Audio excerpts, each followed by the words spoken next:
fit us all in? Richie, get up here in front. He's putting me in front. Yeah, come right here. Richie, maybe you can. Ready? 3, 2, I had my eyes closed. I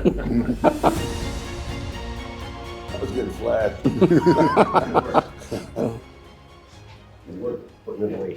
All good? All good? Yep, I'm good. Okay. I got my eyes open. What do you think, Bush? Good. Top of your head off, you don't know. Thank you, guys. For me?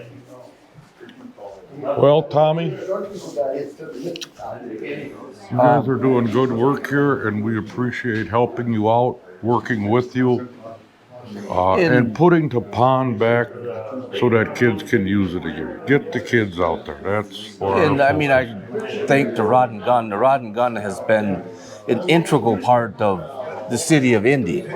I mean, from bringing in the kids fishing contest, the purchasing of properties for people to hunt on, to hike on.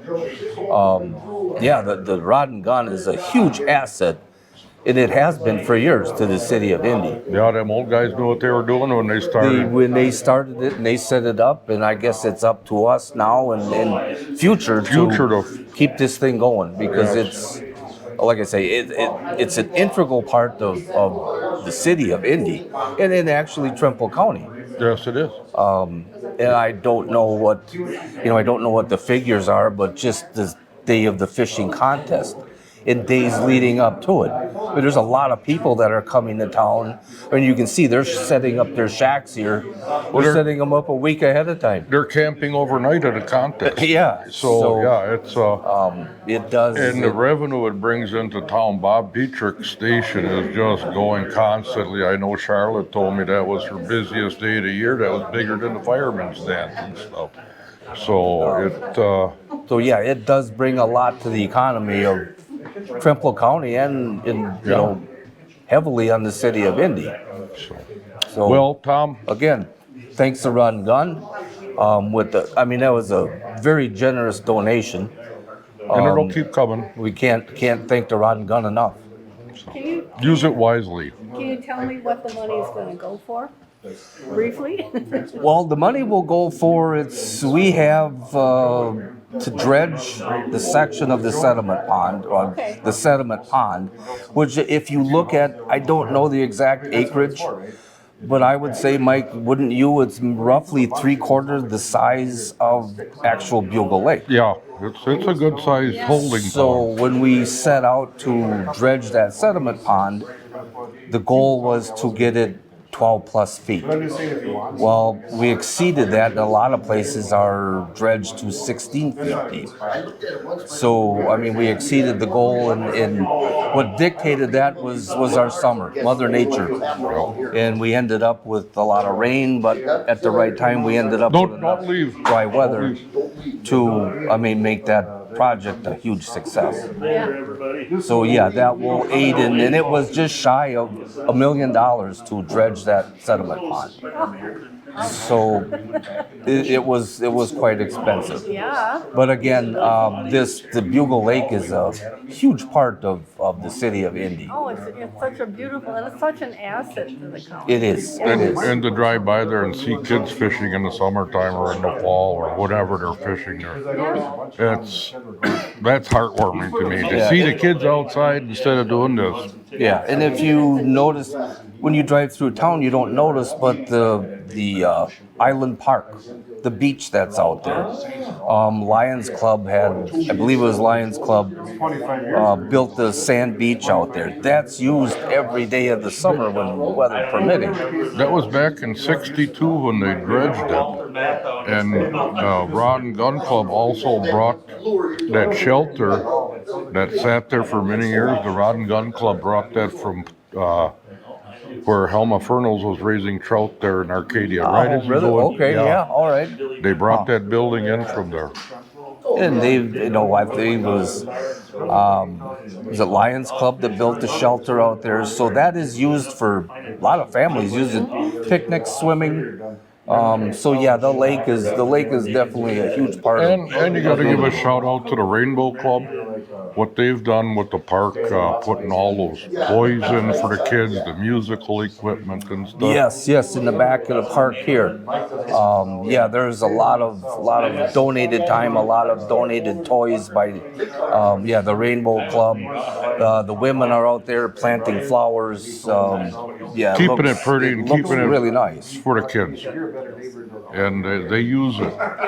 You always see it being used, and that's great. It's a good thing you guys are doing in the city of Independence. Well, this is a city. This isn't just one or the council. This is a whole city. Yes, that, it is. In all the organizations that make this thing work.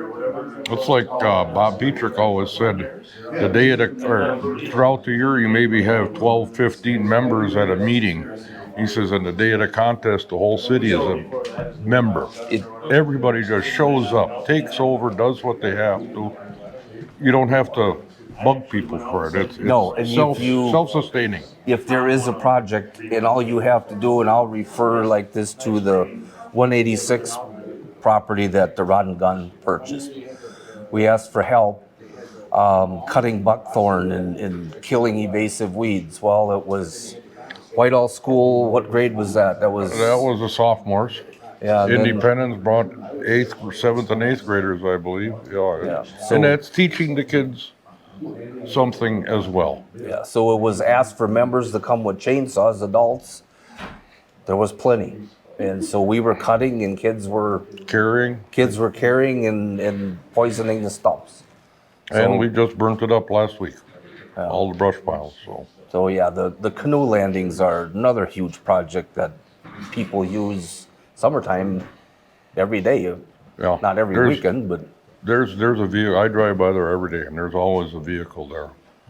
And that ties in now with Trempealeau County is trying to get this Trempealeau River Trails or Wisconsin Waterway Trails.